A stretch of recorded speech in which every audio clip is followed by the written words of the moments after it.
இந்த நாளிலும் கூட நாம் தியானிக்க போகிற வசனம் சகரியாவின் புஸ்தகம் 9வது அதிகாரம் 12வது வசனத்தை நாம் தியானிக்க போகிறோம். சகரியாவின் புஸ்தகம் 9ஆம் அதிகாரம் 12ஆம் வசனம். நம்பிக்கையுடைய சிறைகளே, அரணுக்கு திரும்புங்கள், இரட்டிப்பான நன்மையை தருவேன், இன்றைக்கே தருவேன்.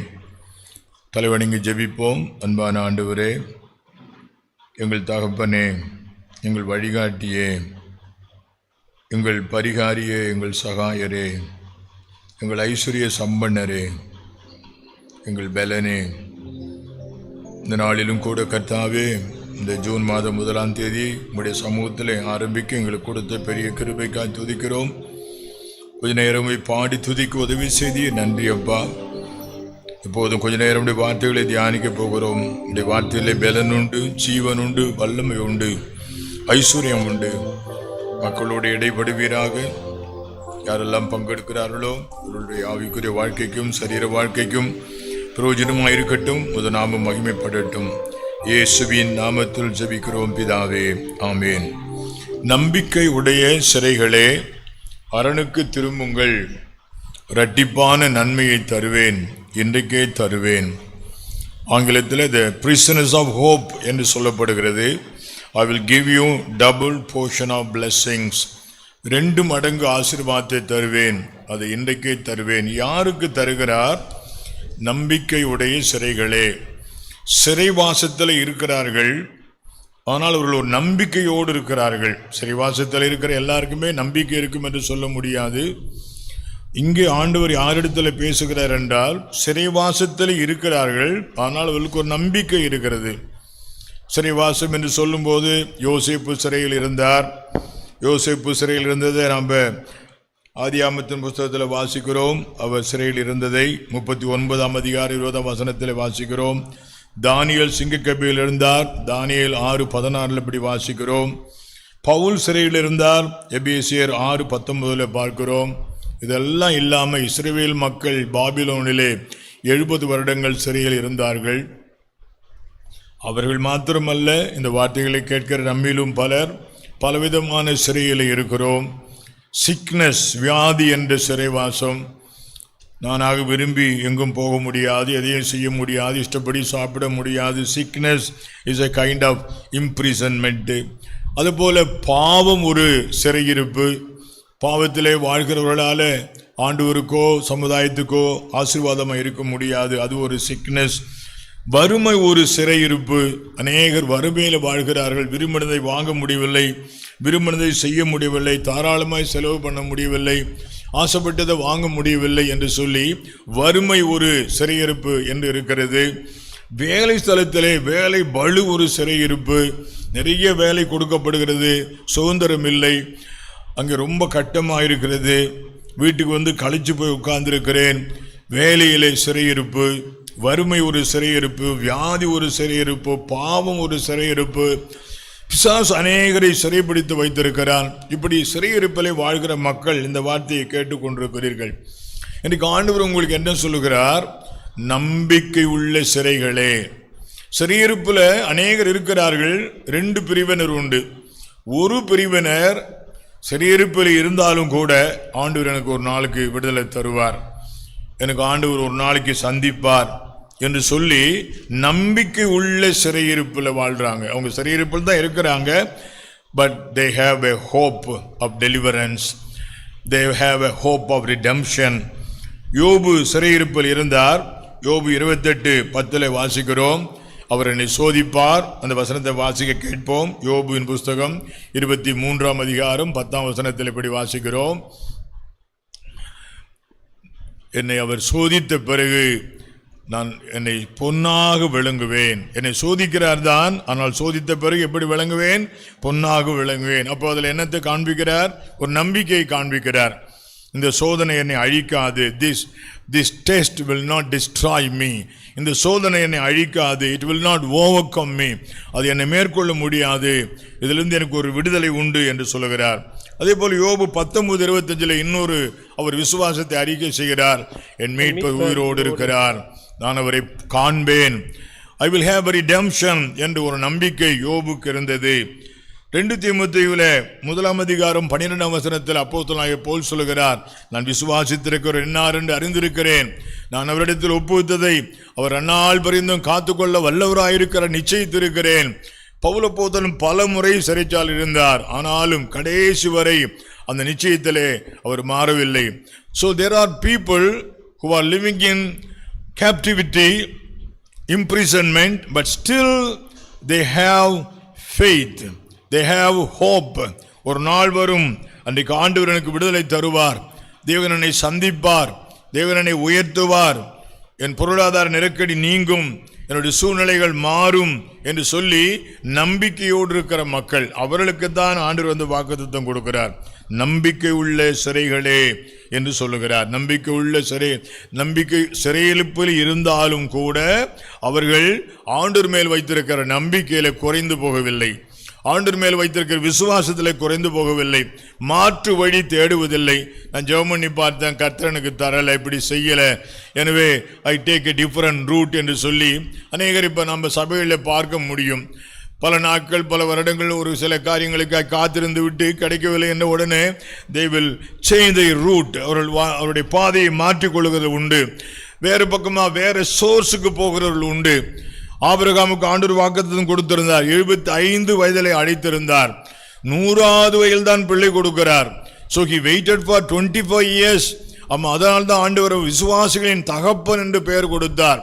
சிறையிருப்பிலே தானியேல் 70 வருடங்கள் இருந்தால், வாலிபனாயிருக்கும் போது அவர் பாபிலோனுக்கு போனவர், விடுதலை பெறுகிற வரையிலும் கூட அவர் அங்கே இருந்தார். அந்த நாட்களிலே அவர் நம்பிக்கை இழக்கவில்லை. அன்பானவர்களே, நீங்கள் சிறையிருப்பில் இருக்கலாம், ஆனால் நீங்கள் நம்பிக்கையோடு இருக்கிறீர்களா? அது ஒரு முக்கியமான கேள்வி. நம்பிக்கை எழுந்து பாதையை மாற்றி விடாதீர்கள். நம்பிக்கை எழுந்து வேறு வழியிலே அந்த ஆசீர்வாதத்தை பெற்றுக்கொள்ள நினைக்க வேண்டாம், முறுமுறுக்க வேண்டாம், புலம்ப வேண்டாம், அமைதியாயிருங்கள், நம்பிக்கையோடு இருங்கள். கர்த்தர் உங்களுக்கு வாக்கு கொடுக்கிறார். நம்பிக்கை உள்ள சிறைகளே, அரணுக்கு திரும்புங்கள், இரட்டிப்பான நன்மை உங்களுக்கு தருவேன், இன்றைக்கே தருவேன். I will give you double portion of blessings என்று ஆண்டவர் சொல்லுகிறார். எவ்வளவு ஆச்சரியமான காரியம். சரி, அவர்கள் இந்த சிறையிருப்பிலே வாழ்ந்தவர்கள் வெறும் நம்பிக்கையோடு மாத்திரம் இருக்கவில்லை, கூடவே சில காரியங்கள் அங்கே மறைந்திருக்கிறது. அது என்ன தெரியுங்களா? அந்த சிறையிருப்பின் நாட்களிலே அதை சகித்து கொண்டார்கள். they endured it. அதுக்கு endurance என்று ஆங்கிலத்தில் சொல்லுவார்கள், சகித்து கொள்ளுதல். யோசேப்பு அவனுடைய கடினமான காலங்களிலே அவனுக்கு ஏற்பட்ட எல்லா பிரச்சனைகளையும் அவன் சகித்து கொண்டான். he endured that. அதனால்தான் வேதம் சொல்லுகிறது, யாக்கோப்பு 1:12, யாக்கோப்பு நிருபம் 1:12 வாசிக்க கேட்போமா? யாக்கோப்பு 1:12, சோதனையை சகிக்கிற மனுஷன் பாக்கியவான், அவன் உத்தமன் என்று விளங்கின பின்பு கர்த்தர் தம்மிடத்தில் அன்பு கூறுவர்களுக்கு வாக்குத்தத்தம் பண்ணின ஜீவ கிரீடத்தை பெறுவான். அங்கே வாசிக்கிறோம், சோதனையை சகிக்கிற மனுஷன் பாக்கியவான். நம்ம எல்லாருக்குமே சோதனை உண்டு, மறந்து போக வேண்டாம். Before every success, before any upliftment, கர்த்தர் உங்களை உயர்த்தும் முன்பதாக, ஒரு ஸ்பெஷல் பிளஸிங் கொடுக்கும் முன்பதாக அங்கே ஒரு டெஸ்ட் வைப்பார். இது வேதாமத்தில் உள்ளது. வேதாமத்தில் யாரெல்லாம் உயர்த்தப்பட்டார்களோ அவள் உயர்த்தப்படும் முன்பதாக ஒரு சோதனையை வைப்பார். யாரெல்லாம் ஒரு குறிப்பிட்ட விதத்தில் ஆசீர்வதிக்க போகிறாரோ அதுக்கு முன்பதாக ஒரு சோதனை வைப்பார். அதை சோதித்து பார்ப்பார், அவர்கள் சகித்து கொள்ளுகிறார்களா என்று பார்ப்பார். நீங்கள் உங்கள் வாழ்க்கையிலே மறந்து போக வேண்டாம், அந்த சோதனை காலத்தில் சகித்து கொள்ள வேண்டும். endure it, சகித்து கொள்ளுதல். இவர்கள் எல்லாம் அப்படிதான் இருந்தார்கள். தானியேலாயிருக்கட்டும், யோசேப்பாயிருக்கட்டும், யோபுவாயிருக்கட்டும், பவுலாயிருக்கட்டும், இவர்கள் எல்லாரும் சகிப்புத்தன்மை உள்ளவர்களாக இருந்தார்கள். எபிரேயர் 12 2 வாசிக்க கேட்போம். எபிரேயர் நிருபம் 12 2 இப்படி சொல்லுகிறது. எபிரேயர் 12:2 இப்படி வாசிக்கிறோம். முன் வைத்திருந்த சந்தோஷத்தின் பொருட்டு, அவர் தமக்கு முன் வைத்திருந்த சந்தோஷத்தின் பொருட்டு அவமானத்தை எண்ணாமல் சிலுவையை சகித்து, பாத்தீங்களா, சிலுவையை சகித்து. நம்மில் அநேகர் சிலுவை வரும்போது சகிக்க மாட்டோம் என்றோம், அதை நம்ம முறுமுறுக்கிறோம், அது வேண்டாம்னு சொல்றோம். அது எடுத்து போடும்படி ஜெபிக்கிறோம். இந்த சிலுவை வேண்டான்னு சொல்லி நேரடியா சொல்ல மாட்டோம், நமக்கு தெரியாது இந்த போராட்டம் எனக்கு வேண்டாம், எப்படியாவது ஸ்கிப் பண்ணலான்னு பார்ப்போம்.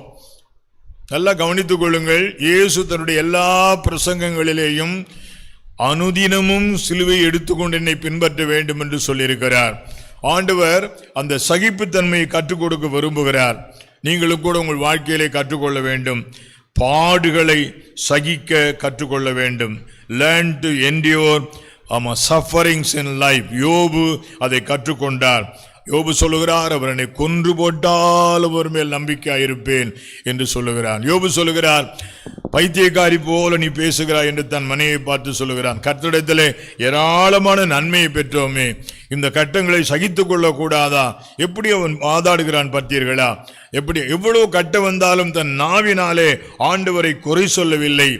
அவன் தன் நாவினால் பாவம் செய்யவில்லை. நம்மில் அநேகர் பாடுபடும் போது, கட்டப்படும் போது நம்முடைய நாவினாலே பதறி போய் எதையாவது பேசிவிடுகிறோம். ஒன்று பிறரை பேசுவோம், இல்ல தேவனை பேசுவோம், அல்லது யாரையாவது குறை சொல்லிவிடுவோம். சகிப்புத்தன்மை வேண்டும், பாடுகளை சகித்தல். 2 தீமோத்தேயு 2ஆம் அதிகாரம் 14ஆம் வசனத்தில் இப்படி வாசிக்கிறோம். 2 தீமோத்தேயு 2:14 கடைசி சென்டென்ஸ்ல வாசிக்கிறோம், தீமையை சகிக்கிறவனாய் இருக்க வேண்டும் என்று வேதம் சொல்கிறது. தீமையை சகித்தல், தீமையை சகித்தல். ஓகே, அடுத்தபடியா 1 கொரிந்தியர் 13:7 வாசிக்கிறோம், அன்பு ஒரு ஆள்கிட்ட இருந்தா சகலத்தையும் சகிக்கும் என்று வேதம் சொல்கிறது. சகலத்தையும் சகிக்கும். Those who have love life, அன்பின் வாழ்க்கை வாழ்கிற மக்கள் அவர்கள் எதையும் சகிப்பார்கள். இன்சல்டேஷன்ஸை சகிப்பார்கள். டிஸ்ரெஸ்பெக்ட் சகித்துக் கொள்வார்கள். நெக்லிஜென்ஸ், நெக்லெக்டட் அவர்கள் தவிர்க்கப்படுவதை சகித்துக் கொள்வார்கள். டார்ச்சர்ட் அதை சகித்துக் கொள்வார்கள். என்னை அலுவலகத்தில் ரொம்ப தொந்தரவு பண்றாங்க, என் குடும்பத்தில் என்னை ரொம்ப டார்ச்சர் பண்றாங்க, அதெல்லாம் சகித்துக் கொள்வார். Because of love they have set upon God. தேவன் பேரில் வைத்திருக்கிற அன்பு நிமித்தமாக சகித்துக் கொள்வார்கள். இப்படிப்பட்ட மக்களை பார்த்துதான் ஆண்டவர் சொல்லுகிறார், நம்பிக்கையுடைய சிறைகளே நீங்கள் அரணுக்கு திரும்புங்கள் என்று சொல்லுகிறார். எனவே சிறைவாசம் இருக்கிற மக்கள் நீங்கள் ஞாபகத்தில் வைத்துக் கொள்ளுங்கள். கர்த்தருக்கு ஸ்தோத்திரம். அந்த சிறையிருப்பின் நாட்களிலே how you behave, that is the most important matter. சிறையிருப்பின் நாட்களிலே நான் எப்படி நடந்து கொள்ளுகிறேன். இந்த தேவ மனிதர்கள், நான் மேற்கோள் காட்டின தேவ மனிதர்கள், யோசேப்பா இருக்கட்டும், அது யோபுவா இருக்கட்டும், தானியேலா இருக்கட்டும், அல்லது பவுலா இருக்கட்டும், சிறைச்சாலை வாழ்க்கையிலே அவர்கள் ஆச்சரியமான விதமாக இதை டீல் பண்ணினார்கள். அப்போதெல்லாம் எப்போல் இந்த 3 நிருபங்கள் இருக்கிறது, எபேசியர், அப்புறம் கொலோசையர், பிலிப்பியர். இந்த 3 நிருபங்கள் வரிசையா சொல்லுனா எபேசியர், பிலிப்பியர், கொலோசையர். இந்த 3 நிருபங்களுக்கு ஒரு பெயர் உண்டு, சிறைச்சாலை நிருபங்கள் என்று பெயர் உண்டு. கேப்டிவிட்டி எபிசல்ஸ் என்று பெயர் உண்டு. கேப்டிவிட்டி எபிசல், சிறைச்சாலை இருந்த போது எழுதின நிருபங்கள். அந்த நிருபங்களிலே பார்ப்பீர்களே, ஆனால் இந்த பிலிப்பியர் நிருபத்தில் நீங்கள் எப்போதும் சந்தோஷமா, ரொம்ப ஆச்சரியம். அவங்க பாருங்க, they faced the problems with joy. அவர்கள் தங்களுக்கு வந்த பிரச்சனைகளை மகிழ்ச்சியோடு எதிர்கொண்டார்கள். மகிழ்ச்சியோடு. திருச்சபை வரலாற்றிலே இயேசுவுக்காக, சுவிசேஷத்துக்காக பாடு அனுபவித்த அநேக தேவ மனிதர்கள் அந்த பாடுகளை முத்தம் செய்தார்கள்.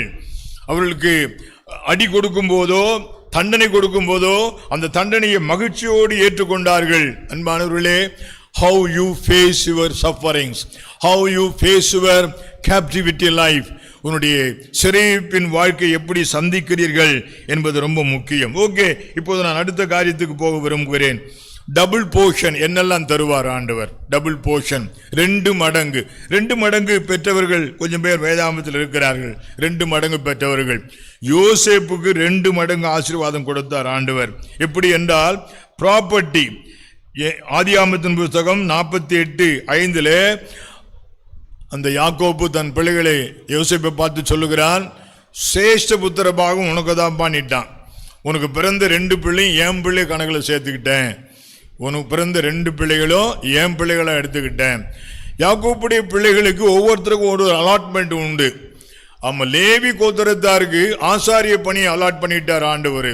யூதா கோத்திரத்துக்கு ராஜாங்கம் கொடுத்துட்டாரு. ஆனா யோசேப்புக்கு மாத்திரம் சேஷ்டபுத்திர பாகம் கொடுத்துட்டாரு.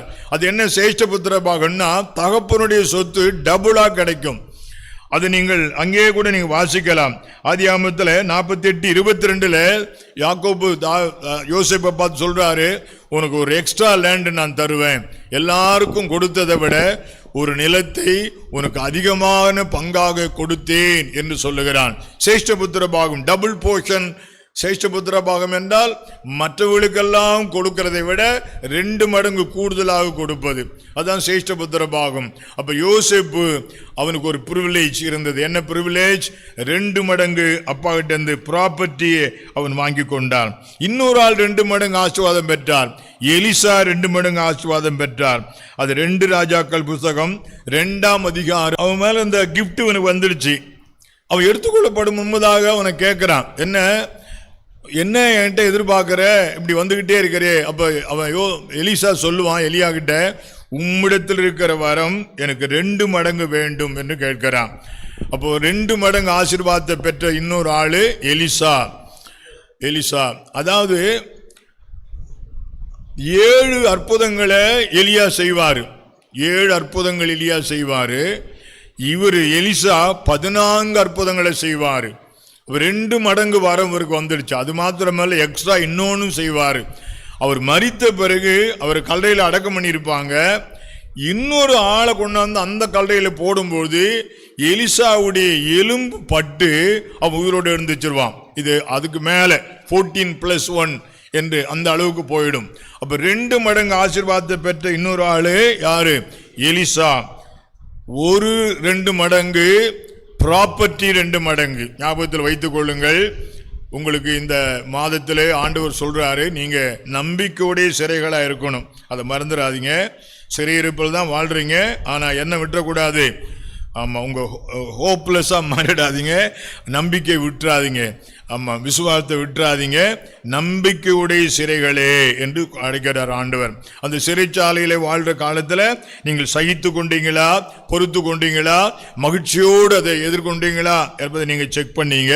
உங்களுக்கு 2 மடங்கு ஆசீர்வாதம். முதலாவது 2 மடங்கு யாருக்கு? யோசேப்புக்கு 2 மடங்கு. அது எதுல? ப்ராப்பர்ட்டியில, சொத்துல 2 மடங்கு. எலிசாவுக்கு 2 மடங்கு. எதுல? அது வரத்துல 2 மடங்கு. ஆவிக்குரிய ஆசீர்வாதத்துல வரங்கள். ஆண்டவருக்காக வாழணும், தேவசித்தம் செய்யணும், தேவராஜ்யத்தை கட்டணும், அவருடைய சபை வளரணும், ஆத்துமாக்கள் பெருகணும் அப்படின்னு சொல்லிட்டு ஆவிக்குரிய வாழ்க்கையில தேவனுக்காக வாழ்வதற்காக ஆவிக்குரிய ஆசீர்வாதத்துல 2 மடங்கு கர்த்தர் தருகிறார். உங்களை எத்தனை பேர் ப்ராப்பர்ட்டியோடு நிப்பாட்டிடாதீங்க. நிறைய பேர் ப்ராப்பர்ட்டியிலேயே காலத்தை ஓட்டுவாங்க. ஆமா, don't settle down in property alone. அதை விட உன்னதமானது இன்னொன்று இருக்குது. ஆவிக்குரிய வரங்களை பெற்றுக்கொண்டு ஆண்டவருக்காக வாழ்வது. வரங்களை பெற்றுக்கொள்வது எதற்காக? ஆண்டவருக்காக வாழ்வதற்காக வரங்களை அவர்கள் பெற்றுக்கொண்டார்கள். அது அடுத்த ஆசீர்வாதம். கர்த்தருக்கு ஸ்தோத்திரம். அடுத்தபடியே 2 மடங்கு ஆசீர்வாதத்தை பெற்றுக்கொண்ட இன்னொரு ஆள் உண்டு. யோபு 2 மடங்கு ஆசீர்வாதத்தை பெற்றுக்கொண்டார். யோபு 2 மடங்கு ஆசீர்வாதம். நீங்கள் வேதாமத்தில் வாசித்து பார்ப்பீங்களா? யோபு 1ஆம் அதிகாரம் 3ஆம் வசனம் படிக்கும்போது, யோபு 1ஆம் அதிகாரம் 3ஆம் வசனம். யோபுக்கு எப்படியெல்லாம் 7000 ஆடுகள். அது அப்படியே வைத்துக் கொள்ளுங்க. வைத்துக்கொண்டு 42ஆம் அதிகாரத்தில் 12ஆம் வசனத்தை வாசிக்கும் பாலா. யோபின் புஸ்தகம் 42:12 படிக்க போகலாம். ஆசீர்வதித்தார். சரி, 14,000 ஆடுகள். 1ஆம் அதிகாரம் 3ஆவதுல என்ன படிச்சீங்க? 7,000 ஆடுகள். 42ல என்ன 12ஆம் வசனம் என்ன பார்க்கிறோம்? 14,000 ஆடுகள். அப்புறம் திரும்ப படிங்க 1:3ல எத்தனை என்னென்ன வச்சிருந்தா? 7,000 ஆடு, அப்புறம் 3,000 ஒட்டகம். இப்ப பாங்க 42:12 பார்த்தீங்களா எத்தனை ஒட்டகம் வருது? பார்த்தீங்களா? அப்படியே டபுளா வருது பாருங்க. வெல்த்ல பொசஷன் என்னெல்லாம். ஆமா, ப்ராப்பர்ட்டி என்பது ஆமா இம்மூவபிள், அது சொத்து, அசையா சொத்துன்னு பேரு ப்ராப்பர்ட்டிக்கு. வெல்த்னு சொன்னா அசையும் சொத்து. பணமோ கோல்டோ பொருட்களோ இதெல்லாம் அசைகிற சொத்து, வெல்த். அதுலயும் 2 மடங்கு தரார் பாருங்க. ப்ராப்பர்ட்டியில 2 மடங்கு, அசையா சொத்துல 2 மடங்கு, அசையும் சொத்துல 2 மடங்கு. இதை கேட்குற ஆளுக்கு இப்படிலாம் நடக்குமா? விசுவாசிங்க. இந்த வசனம் யாருக்கு தெரியுங்களா? நம்பிக்கையுடைய சிறைகளே. எவ்வளோ பெரிய சிறையிருப்பு வந்தால், அயன் கட்டைன் கண்ட்ரீஸ், இரும்புத்திரை நாடுகளிலே அடைக்கப்பட்டிருந்த தேவ மனிதர்கள் அநேகருடைய வாழ்க்கையிலே அவள் ஒருபோதும் நம்பிக்கை இழக்கவில்லை. அவள் நம்பிக்கையோடு வாழ்ந்தார்கள். ஒரு நாள் வரும், கர்த்தர் எனக்கு விடுதலை தருவார், கர்த்தர் என்னை சந்திப்பார் என்று சொல்லி அவர்கள் நம்பிக்கையோடு வாழ்ந்தார்கள். நிஜமாகவே கர்த்தர் தலையிட்டார்.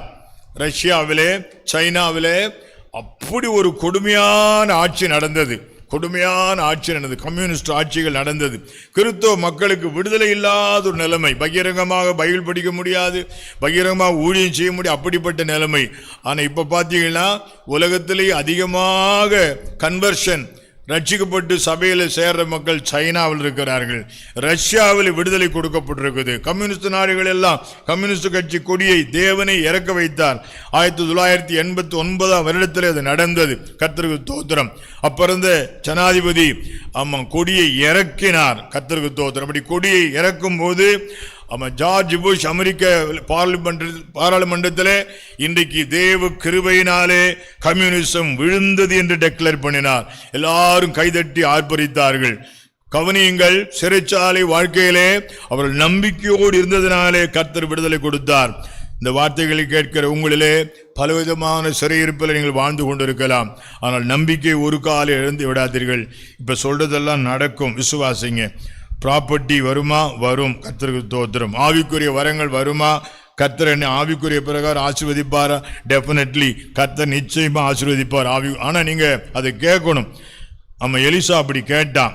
அதுல அவனுக்கு கண்ணு இருந்துச்சு. பாருங்களேன், எலிசாவுக்கு அதுல கண்ணு இருந்துச்சு. எலிசாவுடைய சர்வெண்ட்டுக்கு வேற ஒண்ணுல கண்ணு போயிடுச்சு. ஆனா எலிசாவுக்கு மாத்திரம் எதுல கண்ணு இருந்துச்சு? அந்த வரத்துல மட்டும் கண்ணு இருந்துச்சு. எலியாகிட்ட இருந்து இவன் வரத்தை வாங்கின மாதிரி இவங்கிட்ட வேலை பார்த்த கேயாசுக்கு அந்த எண்ணம் வரல. இவர்கிட்ட வரம் நமக்கு வேணுமே அப்படி நினைக்கல. சொத்துல அவனுக்கு பொருளில் பணத்தில் ஆசை போயிடுச்சு. நல்லா கவனித்துக் கொள்ளுங்க. ஆவிக்குரிய வரங்களை நாடுங்கள் என்று வேதம் சொல்லுது. நம்ம விசுவாசிகள் நிறைய பேர் ரட்சிக்கப்பட்டோம், ஞானத்தான் எடுத்தோம், சபையில் சொன்னோம், அவ்வளவுதான், அப்படியே செட்டில்டு. பல வருடங்களா அப்படியே இருந்துட்டு இருக்கிறோம். ஆண்டு விட்ட வல்லமையோ வரங்களையோ வாங்கி ஆண்டவருக்கு பயன்படணும், தேவராஜ்யம் கட்டணும், சபை வளரணும் அப்படின்ற ஒரு எண்ணம் அநேகருக்கு கிடையாது. இன்னைக்கு ஞாபகத்தில் வைத்துக் கொள்ளுங்க, ஆண்டு விட்டு கேளுங்க. எலிசாவுக்கு தேவன் தந்தது மாதிரி தருவார். யோபுக்கு தந்த ரெட்டிப்பான ஆசீர்வாதத்தை தருவார். இந்த 3 விதமான 2 மடங்கு ஆசீர்வாதம் உங்கள் எல்லாருக்கும் வரும். கர்த்தர் உங்களை ஆசீர்வதிப்பாராக. ஆனா அதை முடிக்கும் போது இன்னொரு கண்டிஷன் சொல்றார். நல்லா கவனிச்சீங்க. என்ன கண்டிச்சீங்களா? நம்பிக்கையுடைய சிறைகளே அரணுக்கு திரும்புங்கள். அரண் என்றால் யாரு? அரண் என்ற யோவேல் தீர்க்கதரிசன புத்தகம் 3:16 தேவன் அவர்களுக்கு அரண் என்று வாசிக்கிறோம். வாசிக்க கேட்போமா? யோவேல் 3:16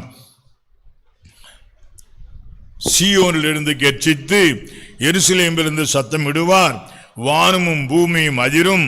ஆனாலும் கர்த்தர் தமது ஜனத்துக்கு அடைக்கலமும் இஸ்ரவேல் புத்திரருக்கு அரணான கோட்டையுமாயிருப்பார். இஸ்ரவேல் மக்களுக்கு யாருதான் அரணா? தேவன் தான் அரண். ஆங்கிலத்தில் ஃபோர்ட்ரஸ் அல்லது ஸ்ட்ராங் ஹோல்டு, கோட்டை என்று சொல்றோம் இல்ல. ஆண்டவர் தான் அடைக்கலம், ஆண்டவர் தான் நமக்கு ஸ்ட்ராங் ஹோல்டு, அரண். ஆமா, அதை யாரும் அதை தாண்டி வர முடியாது. இம்பெனட்ரேட்டபிள் ஃபோர்ட்ரஸ், அது யாரும் தாண்டி வர முடியாது. அப்பேற்பட்ட ஒரு பாதுகாப்பு வளையம் கர்த்தருக்கு ஸ்தோத்திரம். இப்பெல்லாம் நிறைய பேருக்கு பாதுகாப்பு வளையம் எல்லாம் இசட் பிரிவு கொடுக்குறாங்க, அந்த பிரிவு கொடுக்குறாங்கலாம் சொல்றாங்க. கர்த்தருக்கு ஸ்தோத்திரம். அதெல்லாம் ஒன்றுத்துக்கு உதவாது. கர்த்தருக்கு ஸ்தோத்திரம். ஆண்டவர் கொடுக்கிற பாதுகாப்பு தான் உண்மையான பாதுகாப்பு. ஆண்டவர் தான் அரண். உங்க ஆவிக்குரிய வாழ்க்கையோ சரீர வாழ்க்கையோ எதுவா இருந்தாலும் கர்த்தருக்கு ஸ்தோத்திரம். பிரைசலால் நீங்கள் எல்லாரும் ஞாபகத்தில் வைத்துக் கொள்ளுங்க. ஆண்டவர் உங்களுக்கு அரணா இருக்கணும். ஆண்டவர் உங்களுக்கு அரணா இருக்கணும். எப்பேற்பட்ட உலக பிரகாரமான பாதுகாப்பு தான் ஒத்தே வராது. ஜான் எஃப் கென்னடி பயணம் பண்ணின கார் புல்லட் ப்ரூஃப் கார், குண்டு தொலைக்காத ஒரு கார். ஜான் எஃப் கென்னடி பயன்படுத்தின சூட்டு குண்டு தொலைக்காத சூட்டு. கர்த்தருக்கு ஸ்தோத்திரம். ஆனா அவர் ஒருத்தன் சுட்டுட்டான், பலமாடி அடுக்கு கட்டடத்திலிருந்து அவன் சுட்டான். ஜான் எஃப் கென்னடியுடைய கார் போய் கொண்டிருக்கும் போது சுட்டான், கரெக்டா நெற்றியில சுட்டான். ஞாபகத்தில் வைத்துக் கொள்ளுங்க. கர்த்தருக்கு ஸ்தோத்திரம். அதனால மனிதருடைய பாதுகாப்பெல்லாம் நம்பாதீங்க, எந்த மனித பாதுகாப்பையும் நம்பாதீங்க. ஆமா, ஆண்டவரை மாத்திரம் மாம்ச புயத்தை சார்ந்து கொள்ள வேண்டாம். Never depend upon your human intelligence. அது கூட ஞாபகம் வைத்துக் கொள்ளுங்க. உங்களுடைய மனித புத்தியை கூட சார்ந்து கொள்ள வேண்டாம், உங்களுடைய சென்டிமெண்ட்டை சார்ந்து கொள்ள வேண்டாம். ஆமா, தேவனை சார்ந்து கொள்ளுங்கள். தேவன் எனக்கு அடைக்கலமும் பெலனும் ஆபத்து காலத்தில் அனுகூலமான துணையுமா இருக்கிறார் என்று ஆண்டவருடைய வார்த்தை சொல்லுகிறது. ஆமாம், நெகேமியாவின் புஸ்தகம், நாகூம் தீர்க்கதரிசன புஸ்தகம் 1 அதிகாரம் 7 வசனம் அப்படி சொல்லுகிறது. கர்த்தர் தான் அரண் என்று வேதம் சொல்லுகிறது. நாகூம் 1:7 அப்படி வாசிக்கிறோம். கர்த்தர் தான் அரண் என்று நாம் வாசிக்கிறோம். ஞாபகத்தில் வைத்துக் கொள்ளுங்கள். சங்கீதம் 31:4, சங்கீதம் 43:2 இதை வாசித்து பார்ப்பீர்களானால் தேவன் எங்களுக்கு அரண் என்று சங்கீதக்காரன் சொல்லுகிறான். கர்த்தருக்கு ஸ்தோத்திரம். ஆமா, தேவரீரே எனக்கு அரண் என்று சொல்வதை பார்க்கிறோம். அன்பானவர்களே, அரணுக்கு திரும்புங்கள், அரணுக்கு திரும்புங்கள். ரிட்டர்ன் டு த ஃபோர்ட்ரஸ் என்று வாசிக்கிறோம். ரிட்டர்ன் டு த ஃபோர்ட்ரஸ், அரணுக்கு திரும்புங்கள். அப்படின்னா அர்த்தம் என்ன? இவங்க தங்கள் லைஃப்ல ஒரு மிஸ்டேக் பண்ணிட்டாங்க. என்ன மிஸ்டேக் தெரியுங்களா? ஆண்டவரை தங்களுடைய பலனாக வைக்காமல் தங்கள் சுயத்தை சார்ந்து கொண்டார்கள், அல்லது வேறு நாடுகளை மனிதர்களை சார்ந்து கொண்டார்கள். ஒருவேளை பணத்தை சார்ந்திருக்கலாம், பொருளை சார்ந்திருக்கலாம், வேறு எதையாவது தங்கள் சம்பாத்தியத்தை சார்ந்திருக்கலாம். நன்றாய் அறிந்து கொள்ளுங்கள், இஸ்ரவேல் மக்கள் சிறையிருப்புக்கு போனதுக்கு அடிப்படை காரணம் அவர்கள் தேவனை சார்ந்து கொள்ளாதான் காரணம். அதனால் தான் ஆண்டவர்களை அழைக்கிறார், அரணுக்கு திரும்புங்கள், ரிட்டர்ன் டு யுவர் ஃபோர்ட்ரஸ். இன்றைக்கு இந்த வார்த்தைகளை கேட்கிற உங்கள் எல்லாருக்கும் சொல்லுகிறேன், தேவனை நம்பிக்கையாக வைத்துக் கொள்ளுங்கள். சரி, இந்த 3 பேர் வாழ்க்கையிலும் உள்ள 3 விஷயங்கள், அவள் இரட்டிப்பான நன்மையை பெற்றுக்கொள்வதற்கு காரணமான 3 விஷயங்கள். யோசேப்பு 2 மடங்கு ஆசீர்வாதம் பெற்றதற்கு ஒரு காரணம் உண்டு. அவன் சோதிக்கப்பட்ட நாட்களிலே, ஆதியாகமம் 39:9 அந்த பெண்மணியிடத்தில் சொல்லுகிறான், நான் தேவனுக்கு பயப்பட வேண்டும், நான் தேவனுக்கு விரோதமாக எப்படி இந்த பாவத்தை செய்வேன். அதுதான் ரகசியம், மறந்து விடாதீர்கள். யோசேப்பு உயர்த்தப்படுவதற்கு முன்பதாக அவன் சோதிக்கப்பட்டான். ஏற்கனவே சொல்லியிருக்கிறேன், உங்களை உயர்த்துவதற்கு முன்பு ஒவ்வொரு ஸ்டெப்பிலும் ஒரு சோதனை வரும். In each step, whenever God wants to bless you, before blessing you, you will be tested. நீங்கள் ஆண்டவர் ஆசீர்வதிக்கும் முன்பதாக உங்களுக்கு சோதனை வரும். எப்போதெல்லாம் ஆசீர்வதிக்கிறார் அப்பெல்லாம் சோதனை வரும். யோசேப்பை தேவன் உயர்த்தும் முன்பதாக ஒரு சோதனை வந்தது. அந்த சோதனையிலே அவன் தேவனுக்கு பயந்து அந்த சோதனையை ஜெயித்தான். ஆண்டவர் இரட்டிப்பான நன்மையை அவனுக்கு தந்தார். அதே போல எலிசா வாழ்க்கையில ஒரு முக்கியமான காரியம், அவன் எடுத்துக்கொள்ளப்படும் போது என்ன சொல்றான் தெரியுங்களா? 2 ராஜாக்கள் 2 அதிகாரம் 10 வசனத்தை வாசிப்போம். 2 ராஜாக்கள் 2 அதிகாரம்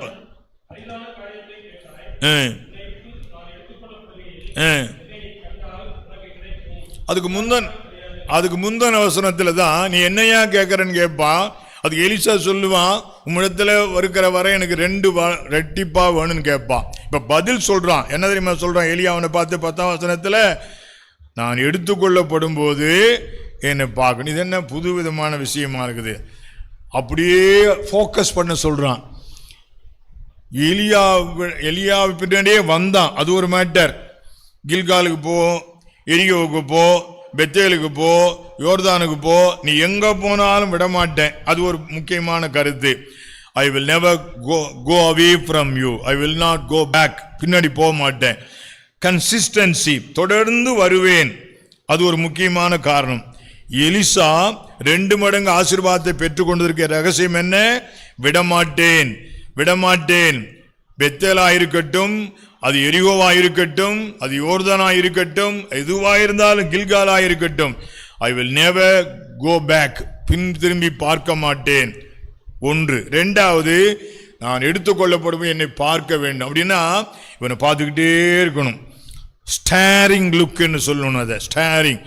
உங்களில் எத்தனை பேர் ஆண்டவர் பேர்ல அப்படி ஒரு லுக் வச்சிருக்கிறீங்க?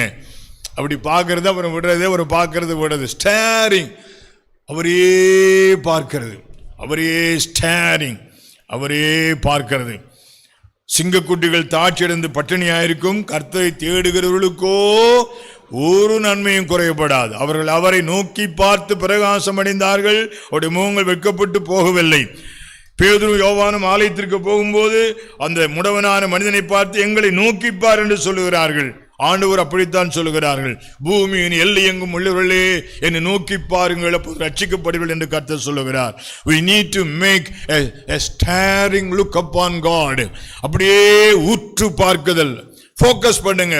ஆவியானவர் வர வரையிலும் அவரே பார்ப்பேன். எனக்கு வல்லமை வர வேணுமா, அதையே பார்ப்பேன். I will not get diverted. நான் என்னை திசை திருப்ப எது நடந்தாலும் நான் திசை திரும்ப மாட்டேன். அதுலேயே ஃபோக்கஸ். நிறைய பேர் ஆவிக்குரிய வாழ்க்கையில் வளராதுக்கு காரணம் என்ன தெரியுங்களா? உங்களுக்கு தான் சொல்கிறேன், செய்தியை கேட்க எல்லாருக்கும் சொல்கிறேன். ஆவிக்குரிய வாழ்க்கையில் வளராதுக்கு காரணம் அதில் ஃபோக்கஸ் பண்ணலை. நீங்கள் அதுலேயே ஃபோக்கஸ் பண்ணணும், அதுலேயே ஃபோக்கஸ் பண்ணணும். வேற டைவர்ட் பண்ணுறதுக்கு பலதெல்லாம் வரும், ஆனால் இடம் கொடுக்கக்கூடாது. எனக்கு அபிஷேகம் வேண்டும், எனக்கு வல்லமை வேண்டும், எனக்கு வரம் வேண்டும், தேவ சித்தம் செய்ய வேண்டும். கர்த்தரிடத்தில் ஒன்றை நான் கேட்டேன், அதையே நாடுவேன், உடைய மகிமையை பார்க்க வேண்டும், வேற எதையும் நான் பார்க்க மாட்டேன்னு சொல்லிட்டு தாவீது சொல்றான் பார்த்தீங்களா? அதனால தான் தாவீதை பற்றி சொல்றார், தாவீது அருளின நிச்சயமான கிருபைகளை உங்களுக்கு தருவேன்னு சொல்றாரு. கர்த்தருக்கு ஸ்தோத்திரம். அப்படியானால் a staring look, கன்சிஸ்டன்சி, விடாமல் பின்பற்றுதல், அவரே நோக்கி பார்த்தல். யோபுக்கு 2 மடங்கு ஆசீர்வாதம் வந்ததுக்கு இன்னொரு காரணம் உண்டு. அவன் தன்னுடைய சிநேகிதர்களுக்காக விண்ணப்பம் பண்ணினான். Prayer life. அவன் வாழ்க்கையில சகித்தது உண்மைதான், பொறுமையா இருந்தது உண்மைதான், அவன் பதஷ்டப்படாமல் இருந்தது உண்மைதான். அட் த சேம் டைம் தன்னை யாரெல்லாம் திட்டினாங்களோ, குறை சொன்னாங்களோ, இந்த சிநேகிதர்கள் எல்லாரும் அவன் அப்படி போட்டு திட்டுவாங்க. ஒரு நேரத்தில் சொல்லுவான், சிநேகிதரே நீங்கள் விட்டு போங்கன்னு கூட சொல்லுவான். நேரத்தில் நீங்கள் எனக்கு மருந்தெல்லாம் கொடுக்க வேண்டாம், நீங்கள் மருந்து கொடுக்குற மாதிரி தெரியல, என்னை காயப்படுத்துறீங்க. அவங்க ரொம்ப திட்டுனாங்க. அந்த 3 சிநேகிதர்களும் யோபு அப்படி. ஆனால் திட்டெல்லாம் வாங்கிட்டு அவங்களை பிளஸ் பண்ணி ஜெபம் பண்றான். எத்தனை பேர் உங்களை பகைக்கிறவர்களுக்காக ஜெபிக்கிறீங்க? உங்கள் எதிராளிகளுக்காக எத்தனை பேர் ஜெபிக்கிறீங்க? உங்கள் துன்பப்படுத்துறவர்களுக்காக எத்தனை பேர் ஜெபிக்கிறீங்க? You pray for the people. ஆமாம், நம்ம இப்போ உபத்திரம் வருது, கிறிஸ்துவ மார்க்கத்தை எதிர்க்கிறாங்க. You will pray for them. ஜெபம், ஜெபம் அது ரொம்ப முக்கியம். அதனால தான் எழுப்புதலுக்காக ஜெப இயக்கம்னு வைத்திருக்கிறோம். நிறைய பேர் கொடுத்துருக்கிறீங்க, ஜெபிக்கிறீங்க, விசுவாசத்தோடு இருக்கிறோம். கர்த்தர் உங்களை ஆசீர்வதிப்பாராக. அதில் பேர் கொடுக்காம இருந்தால் கூட ஜெபம் பண்ணுங்க. ஜெபிக்கிறவர்களை கர்த்தர் 2 மடங்கு ஆசீர்வாதம் தருவார். ஞாபகத்தில் வைத்துக் கொள்ளுங்கள். இந்த 3 நபரிடத்திலும் கூட யோபின் வாழ்க்கையிலே 2 மடங்கு ஆசீர்வாதம், யோசேப்புக்கு 2 மடங்கு ஆசீர்வாதம், எலிசாவுக்கு 2 மடங்கு ஆசீர்வாதம். அதற்குரிய காரணங்களை பார்த்தோம். இப்போது உங்களுக்கும் சொல்லுகிறேன், நம்பிக்கையுடைய சிறைகளே அரணுக்கு திரும்புங்கள், இரட்டிப்பான நன்மை உங்களுக்கு தருவேன், இன்றைக்கே தருவேன். பார்த்தீங்களா, ஆண்டவர் எவ்வளோ அஷ்யூர்டா சொல்றார் பாருங்களேன், எவ்வளவு நிச்சயமா சொல்றாரு. இன்றைக்கே ரட்சணை நாள்னு பார்க்கிறோம், இன்றைக்கே அணுக்கரை காலம்னு பார்க்கிறோம். கர்த்தருக்கு ஸ்தோத்திரம். ஆனால் ஆண்டவர் சொல்றார், இன்றைக்கே தருவேன், இன்றைக்கே தருவேன். விசுவாசியுங்கள். இந்த ஜூன் மாதம் 1ஆம் தேதியிலே கர்த்தர் எனக்கு இரட்டிப்பா நன்மையை தரணும். விடாப்பிடியா இந்த செய்தி கேட்ட பிற்பாடு வீடுகளில் இன்றைக்கோ நாளைக்கோ நாளை மறுநாளோ ஆண்டவர் பாதத்தில் உட்கார்ந்து முழங்கால் போட்டு போராடி, ஆண்டவரே அந்த வார்த்தை நிறைவேற்றும், இரட்டிப்பா நன்மை எனக்கு தாரும் என்று கேட்டு பாருங்கள். கர்த்தர் உங்களை ஆசீர்வதிப்பாராக.